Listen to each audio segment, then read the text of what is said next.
মায়েরই বলছি, মা এসেছেন। ঠাকুর রামকৃষ্ণদেব মা ভবতারিণীর সঙ্গে কথা বলছেন। হঠাৎ বলে উঠলেন, মায়েরই বলছি, মা এসেছেন। মাস্টারমশাই অর্থাৎ কথামৃতের লেখক শ্রীম তখন ঠাকুরের কাছে বসে তিনি সব দেখছেন, শুনছেন। শ্রীম বলছেন সবাই এক পক্ষের কথাই শুনছেন, অর্থাৎ ঠাকুর রামকৃষ্ণদেবের কথা শুনছেন। পরে ঠাকুরের বলা এই কথা তিনি নিজ মুখে অন্য ভক্তদের বলেছেন। তখন অবশ্য ঠাকুর শরীরে নেই। কেন ঠাকুর ওইভাবে বললেন, মায়েরই বলছি, মা এসেছেন? তাহলে কি ঠাকুর বুঝতে পারতেন যে তার এই দর্শনগুলো মানুষ স্বাভাবিকভাবে বিশ্বাস করবে না, তাই কি ওইভাবে বললেন? এই সমস্ত ব্যাখ্যা করছেন শ্রীমন নিজে। এছাড়াও ঠাকুরের বলা জপ ধ্যানের কথা, নির্জন বাসের কথা, বিশ্বাস, তীব্র বিশ্বাস কি করে আসবে সেই সম্বন্ধে শ্রীম ব্যাখ্যা দিচ্ছেন। আজ শ্রীম দর্শন ধারাবাহিক পাঠ পর্ব 7-এ আমরা এই সব কথাই একটু স্মরণ মনন করব। আগে ঠাকুরমা স্বামীজিকে প্রণাম জানাই, নমস্কার জানাই শুধু ভক্তবৃন্দ আপনাদেরও। জগজ্জননী মা শারদা চ্যানেলে আপনাদের সবাইকে স্বাগত। জপ ধ্যান সর্বদা করতে হয়, এর শেষ নাই। কেউ কেউ একটু জপ ধ্যান করেছিল, তাতে লোকমান্য হলো, মনে করলে বেশ হয়েছে, এর বাড়া বুঝি আর নাই। কিন্তু তা নয়। ঠাকুর বলতেন, যত যাও ততই পাবে, এগিয়ে পড়ো। প্রথমে চন্দনের বাগান, তারপর রূপার খনি, হিরে মুক্ত, কত কি পাওয়া যাবে তার শেষ নাই। যার যতটুকু আধার তাতে ততটুকু ধরবে। ছোট আধার হলে একটুতেই পূর্ণ হয়ে যায়, বড় আধারে যত দাও আরও চায়, এর রীতি নাই। কাশীপুরে ঠাকুর বললেন, মা এখনো কত অবস্থার ভেতর দিয়ে নিচ্ছেন, এখনো বদলাচ্ছেন, শেষ নাই। দেখো, অবতার যিনি তিনি বলছেন এখনো বদলাচ্ছে, শেষ নাই। আর মানুষগুলি কি করে বলে, একটু কিছু করেই আমার সব হয়ে গেছে। এবার নির্জন বাসের কথা বলছেন শ্রীমন। বলছেন ঠাকুর নির্জন বাসের কথা খুব বলতেন। এমন সব নির্জন স্থানে এলে সেন্স অফ ইনফিনিটি ডেভেলপ করে। এখানে নেচার শিক্ষা দেয়। আমরা ওই দক্ষিণের মাঠে একটি স্থান ডিসকভার করেছি, পুকুর পাড়ে কয়েকটি বৃক্ষ আছে, ভারী সুন্দর স্থান। খুব উদ্দীপন হলো। ঠাকুর যেসব গভীর কথা আমায় বলেছিলেন সেসব কথা মনে উদিত হতে লাগলো। তিনি বলেছিলেন কিনা, মনুষ্য জীবনের উদ্দেশ্য ভগবান দর্শন। ভগবান দর্শন না হলে কিছুই হলো না। ইহাই ideal of life and end of life. এছাড়া সব মিছে। আগে ঈশ্বর, পরে সব।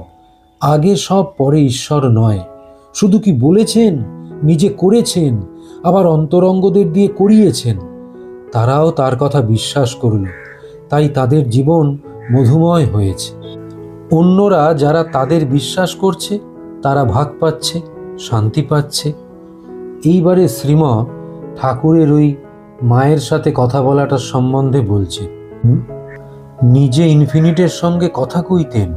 যাকে ইনফিনিট বলে তাকেই তিনি মা মা বলে ডাকতেন। একঘর লোক বসা। বলছেন, মায়েরই বলছি, মা এসেছেন। বর্তমান ভোগ সর্বস্ববাদ মনের সরল বিশ্বাস নষ্ট করে ফেলেছে, তাই অমন করে বলতেন, মায়েরই বলছি, মা এসেছেন। আবার কথা কইছেন।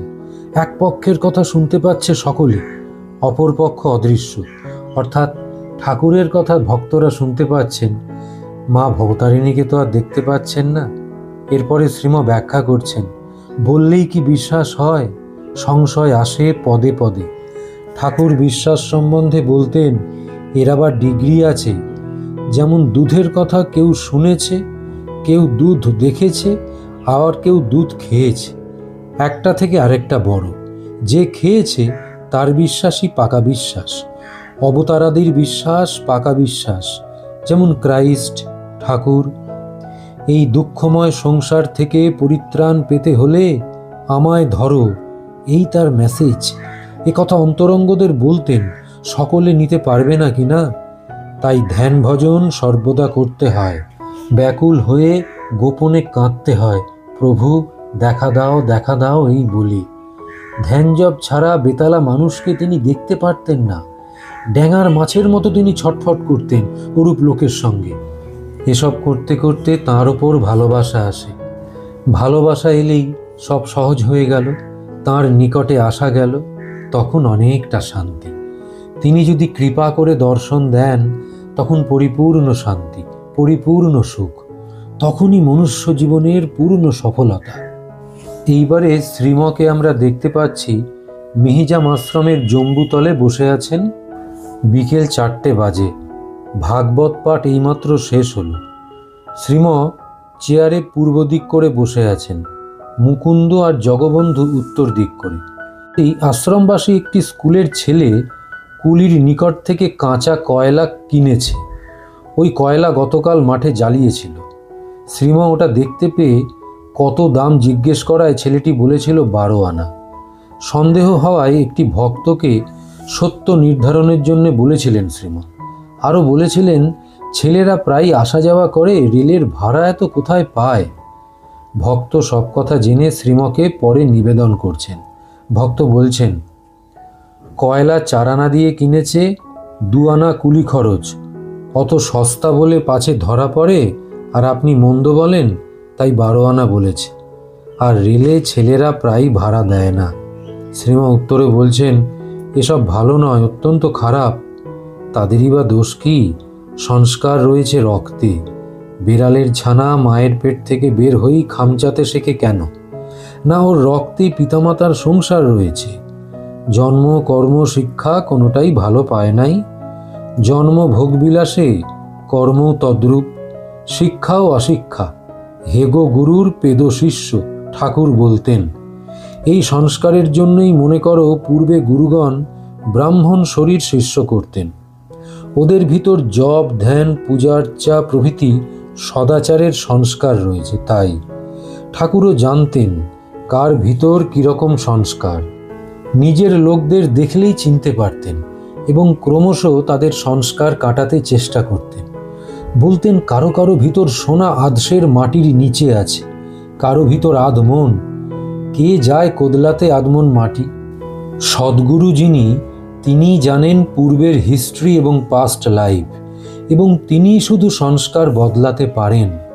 সদ্গুরু যিনি, তিনি হাইয়েস্ট আইডিয়াল রিচ করেছেন। তিনি জানেন জীবনের গ্রন্থি কোথায়, যেভাবে চালিত করলে গ্রন্থি মোচন হয় ক্রমশ তাই করেন। হাতে ধরে রেখে সংস্কার বদলিয়ে দেন। যেদিকে সংস্কারের প্রবল গতি সেদিকে ছেড়ে দেন, কিন্তু সূত্র ধরে থাকেন নিজ হাতে।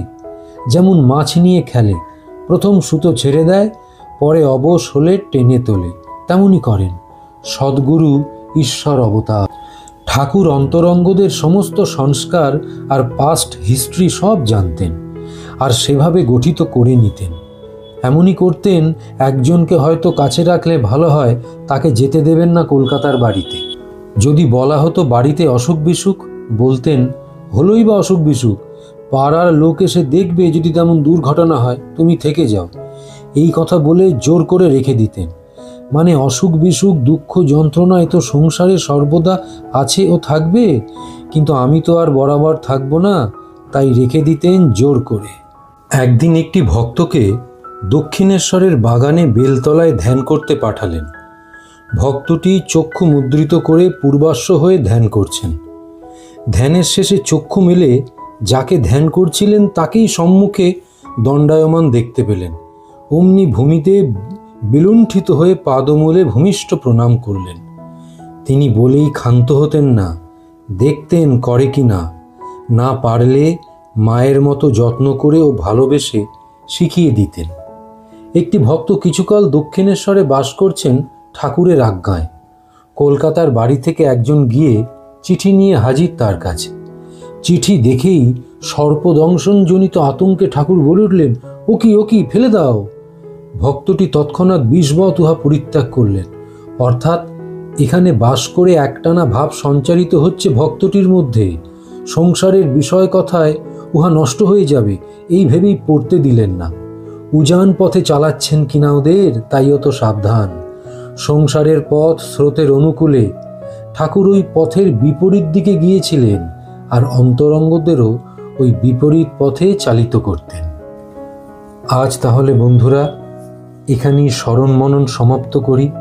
আসলে শ্রীমৎ ঠাকুর রামকৃষ্ণদেবের যেসব কথা এখানে বলেছেন তার সব কিছু কিন্তু আমরা কথামৃতে পাই না। বহু কথা আছে যেগুলো এই শ্রীমদর্শন বইয়ের মাধ্যমেই আমরা জানতে পারি। সেই সব কথাই একটু আপনাদের সাথে মাঝে মধ্যে আলোচনা করে নিই, ভালো লাগে। যদি আপনাদের ভালো লাগে একটু সাবস্ক্রাইব, লাইক, কমেন্ট করবেন, আমিও উৎসাহ পাব। ঠাকুর মা স্বামীজি আপনাদের মঙ্গল করুন। নমস্কার।